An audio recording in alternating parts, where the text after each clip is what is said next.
mukulin maling.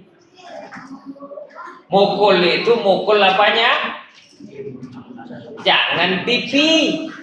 Apa yang dipukul? Tangan. Sholat. Atau apa lagi? Kakinya saja. Sholat.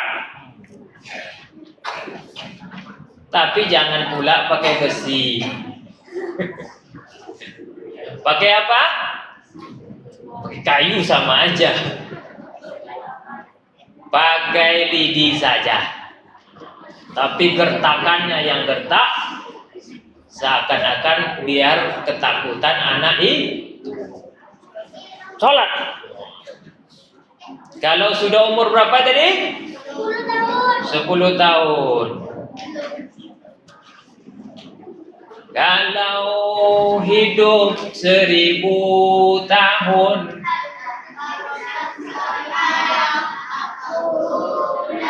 kita ulangi lagi. Walaupun hidup 1000 tahun mendatang sembahyang gunanya menunggu hidup.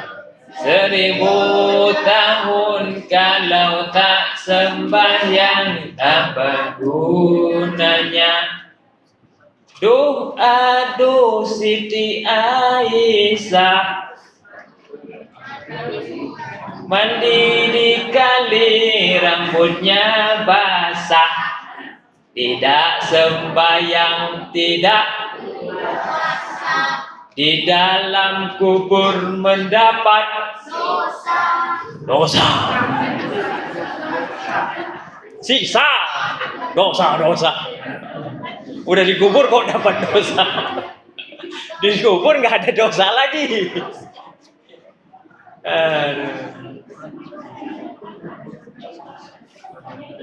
Ini ancaman bagi yang nggak sholat.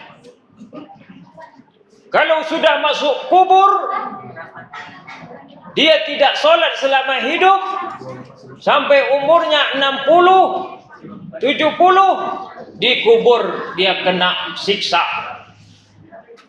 Apa yang menyiksanya? Adalah ular yang bernama Suja'ul Aqra. Apa nama ularnya?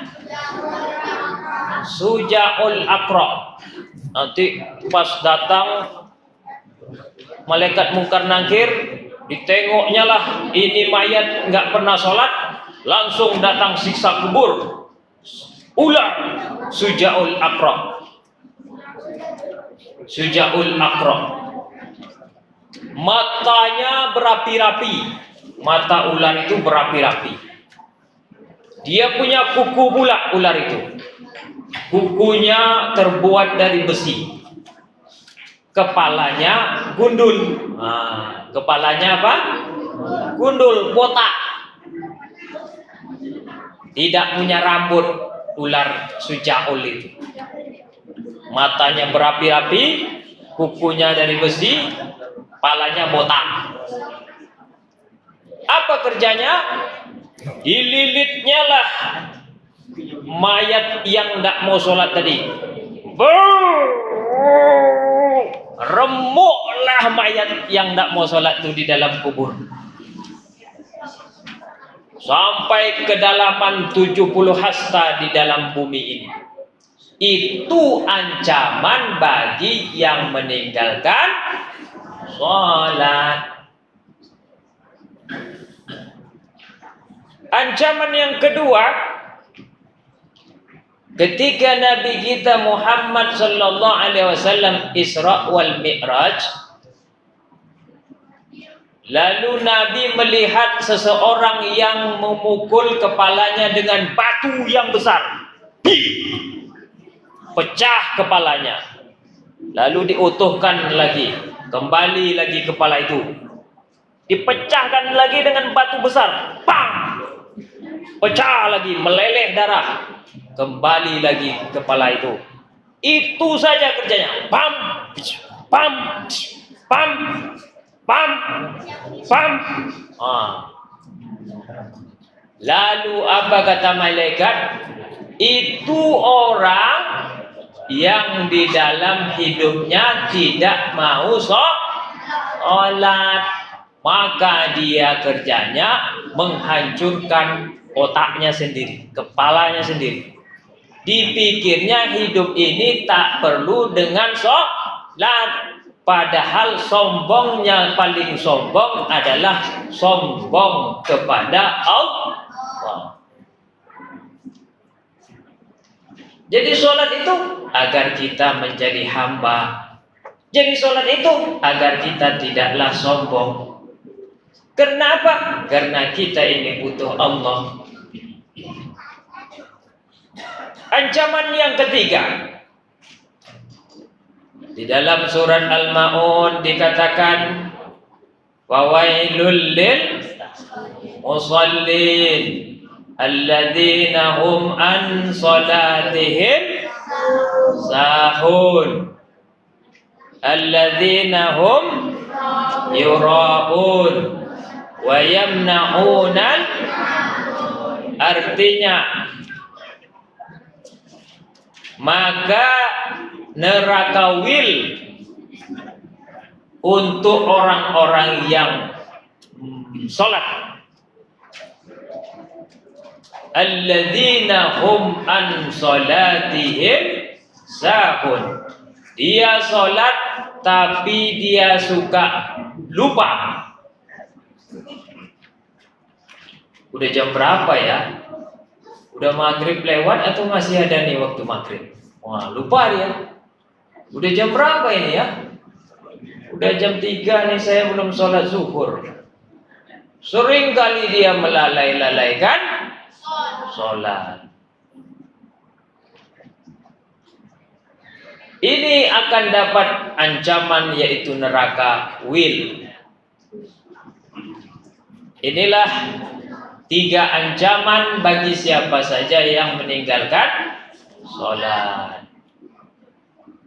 Subuh ketiduran, zuhur kecapean, asar di perjalanan.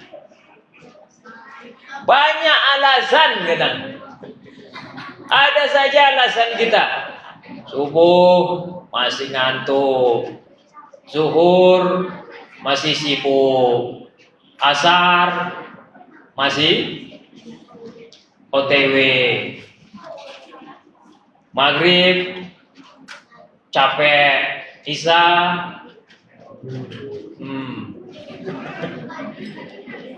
Padahal kalau mau sholat, Pak, sebentar aja.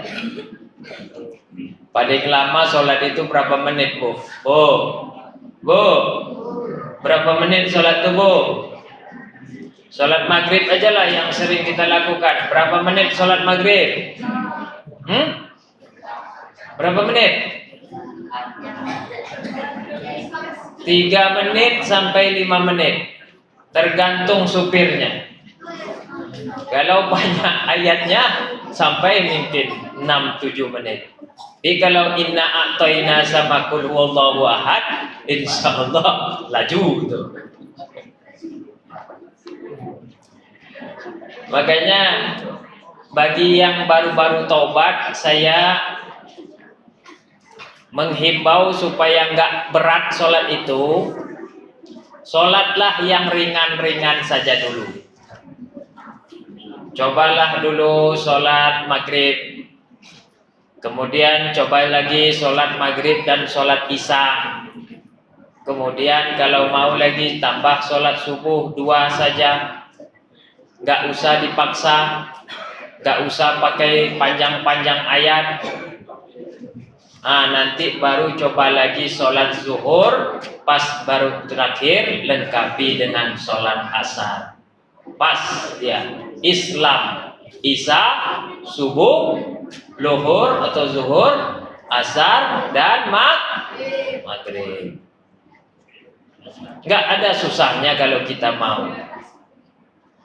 Berlalu 1 hari, berlalu 1 minggu, berlalu 1 tahun, berlalu 10 tahun, sudah umur 60, 63 meninggal kita. Alhamdulillah tidak meninggalkan